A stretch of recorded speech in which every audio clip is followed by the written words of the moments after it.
หน่อไม้ว้าว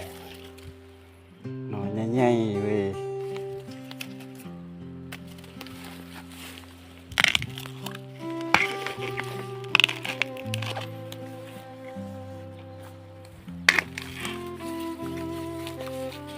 ปล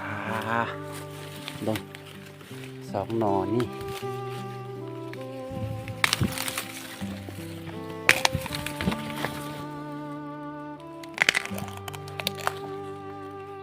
เป็นหน่อไม้วันนี้ปลา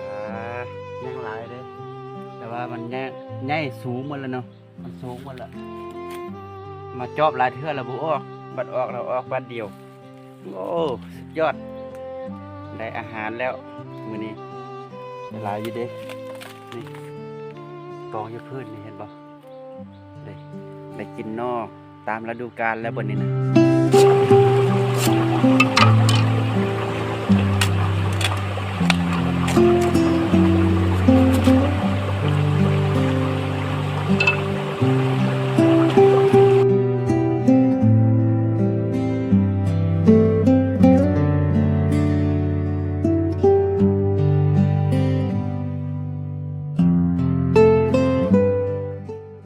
บอกน้อง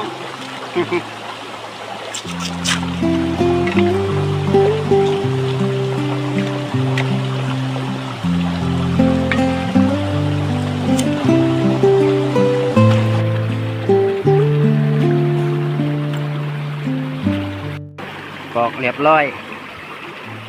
ได้หลายได้หลายเติบแหละพอเอามาบ่หมดเนาะถ้าเอาหมดนี่ได้หลายกว่านี้แหละ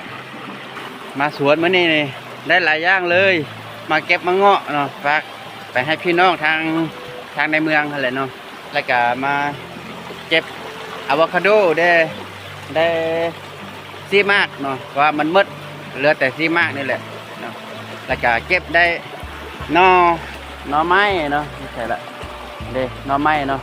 อย่างนี้ไปกินอยู่เฮือนเนาะแต่อันที่เหลือฮันแม่นฝากไปให้พี่น้องทางในเมืองเนาะส่วนเราจะกินนอเนาะว่าของมักเนาะตามฤดูกาลดิวันนี้ก็จะกลับแล้วบัดนี้บายกระเป๋าพายกับบะมีแล้วบัดนี้ได้ทอดเสื้อปกอุ้มเอาบัดนี้ สุดยอดเลยจนบะมีป้อนไว้เว้ยยังมีมะอะโวคาโดอยู่ฮั่นและอยู่ถึงยังมะเงาะเนาะอันนี้นอเรียบร้อยบัดนี้